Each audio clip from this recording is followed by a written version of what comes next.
Sup, guys, we're here for the Yu-Gi-Oh! Council. Welcome to TheYugioh, your Monday morning discussion video. Now, before this video gets completely underway, today we're going to be talking about the Invasion Vengeance OCG rumored to be imports.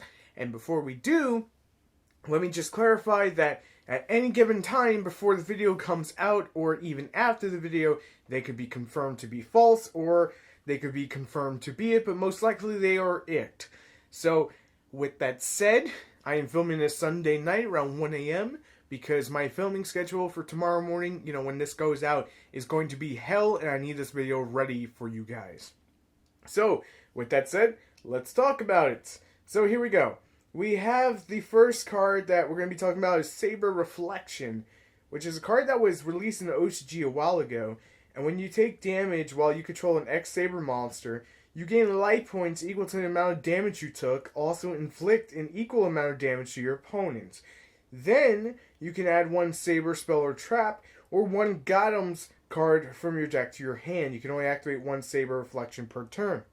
Now, my thoughts on the card, in all honesty, if I really have to be honest here with it, it was support that is themed for X-Sabers, but I don't think it's that great. I mean, the life point gain's great, but the problem and why it holds it back so badly is that you need an X-Saber on the board. Yes, very easy to do, but how many situations in, just the way the game is being played right now, is your X-Saber monster just going to be blown up before you even get a chance to, say, hey, I still control one. Given if X-Sabers would have gotten a pendulum that would have counted for that card and you regain it, this would have made this card a lot more consistent than it's going to be. That's just my 2 cents on it, and if you feel differently, tell me why. Don't worry about it. But here we go. Seller Tempest. This is the second rumored card to be. I know the Concealer players are like, oh yes. During your end phase, you can target 2 Concealer Exceed monsters you control that have Exceed material. Detach all Exceed materials from those 2 targets, and if you do, half your opponent's life points. That's pretty nuts. I'll explain why. And if you do, they have your opponent's life points. You can only use the effect of Seller Tempest once per duel. Once per turn, during your standby phase, you can target 1 Concealer Exceed monster you control and add 1 Concealer monster in your graveyard. Attach that target from the graveyard to the face-up monster as Exceed material. Here's the thing. You're putting resources back on that Pallades. Your Pallades is essential. Given that there's not too many there's too many monsters right now, that's what I meant to say. There's too many monsters that basically say, hey, you can't target me, but that's okay. Dropping your opponent to 0 is, by half, is huge. That means that those Solemn Strike plays, that Solemn Warning, those Soul Charges, those are all very popular cards within the meta right now. It's going to be that much harder for them to play. It's going to be that much more difficult, especially if you're a Concealer player. And maybe it's just me, I feel the card's a little bit too slow right now for them to be playing it, but who knows? It's got a nifty effect, I like it, but I just can't really, I just see it being more of a one-of than anything. Next card that is Cancer. It's some dinosaur. Oh no, it's a Beast Warrior of all things. I thought it was a dinosaur. It's got 1500 attack and 200 defense. It's level 3 fire. And once per turn, if this card battles an opponent's monster during the damage calculation in either player's turn, you can send 1 Beast Warrior, Winged Beast type monster from your hand or deck to the graveyard. And if you do, this card gains attack equal to the sent monster's level by X100 until the end of battle phase. Okay, that's pretty nifty, because there's Harpy Harpist that would trigger off of this. Hey, I'm trying to find use for it. Don't kill the messenger, okay? Honestly, it's a pretty bad card. It's too damn slow. There's not enough Winged Beasts that you want in the graveyard, and the biggest one you want in the graveyard is Harpy Harpist, only giving this thing like 400 more into the end phase, and it's level 3. Harpies can't abuse that. You can say, hey, look, Dragoonies can abuse it, but here's the problem with that whole theory of, using Dragoonies to get to there. What are you going to do with a level 3 monster in Dragoonies? Ooh, look, I can make Hyper Liberian, but the problem still stands. You gotta go into the Phlanix, and you gotta bring him back from the graveyard again to get the most use out of him. If you can't do that, then what's the point of even playing that? The next card I find more interesting than anything right now, to be completely fair. I'll explain why. It's called Parental Seahorse. It's a level 7 worm tuner effect monster water. So 2100 attack and 1400 defense, and a lot of you are probably going, why the hell is it a level 7 tuner? I don't really know, but I have a great idea for this damn thing. So I'm still trying to edge out exactly how this works in my brain, but it may be because I'm a little mentally slow. No, kidding. If you can get this thing in the graveyard, revive it, and have another level 7 on the board, your level 7 deck can now make Ultimaya. The reason I bring that up is because a deck like Red Eyes, which I have quote-unquote gone on record for saying pretty much all the deck does is dump everything into the graveyard, revive it, and try to make Exceeds. This would give them something else to do. But I haven't found out how to really abuse it because of the one big clause that this card has. Cannot be special summoned except by a worm-type monster's effect. Fuck my life is the first words that come to my mouth. During your main phase, you reduce the level of this card by 1. And if you do, special 1, Seahorse token worm-type level 1, attack 300 and defense 200 to your side of the field. But you can only use the effect of Parental Seahorse up to thrice per turn. Thrice? I guess twice. It must be a typo in Yu-Gi-Oh! Wikia. Here's my thing. I can't special summon it outside of a worm's effect. So that blows off my whole theory of trying to get to the field without using Ying Zings. That'd be the quickest possible way. Unless I'm going brain dead, which happens to be a few times. You know, I forget things. But honestly, I had so much hope for this thing, but you can't special summon it. Unless it's from a worm. So the Tamaya theory just went out the window. It's poop. Enough said. It's poop. We have Dino Swing. Dino Swing. Go figure. It's a level 4 fiend, even though it's supposed to be a dinosaur. Haha. 0 attack and 0 defense. You probably say, what the hell am I supposed to do with that? Well, it can't be destroyed by battle, and if this card's targeted for attack, it gains 1000 attack and defense. But Konami figured that was so broken that after damage calculation, if this card was attack, the increase in attack and defense returns to 0. I don't even know what to do with that thing, and that's why I just went speechless, because there's really no use for it. I mean, there was a nifty spell card that makes it that your opponent cannot attack 0 attack point monsters. But this thing's level 4, if I'm not mistaken. And it's also a fiend.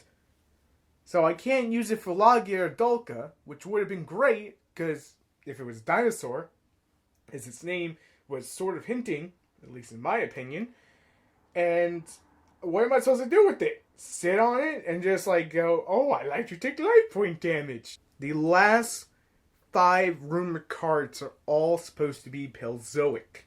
I'm going to start with the first one, and forgive me if I butcher her name, and please do not try to correct it. Lean Chewelah. It is a trap card, obviously, that's going to turn into a monster. You can target one banished card and return that card to the graveyard. That's the trap effect, and that is brilliant because of how many times you don't have Imperial Iron Wool. This is the one that basically recycles them back in.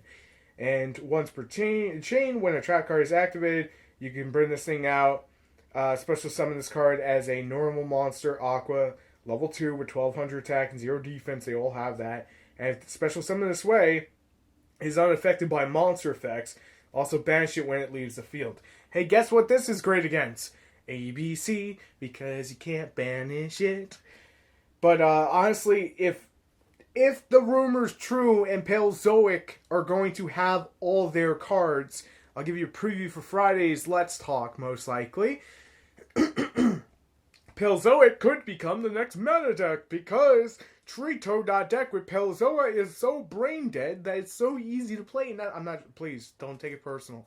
The deck is stupid with all of its support, especially with Tritoad. Ooh, baby, I cannot wait to play that on Yugioh Pro and just listen to people say how it's unfair and just go, blame Konami. The next one is Pilzoic Opalbina. I can't even. This thing's got 2400 defense. It's an Exceed. It's their other rank 2. It's okay. It's 2 level 2 monsters. This is the one I wanted to come out, but it didn't. It's unaffected by other monster effects. You can activate Pilzoic trap cards from your hand. This is extremely good for things that want to nullify them. If this card has a trap card as Exceed material, which it will, you could detach 1 Exceed material from this card, add 1 Pilzoic trap card from your deck to your hand. You can only use the effect of Pilzoic Omphiba once per turn. Here's the nice nifty part about this. It's not only a Rhoda, but it allows you to activate them damn trap cards from your hand.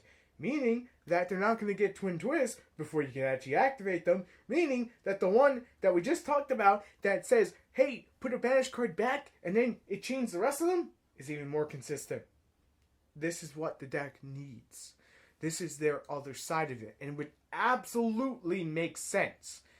In the set that Treat Toad's coming in, you give another deck choice to people to play and say, hey, guess what? This deck is cheap because everything's common, right? Just if we're following the trends. Everything's common.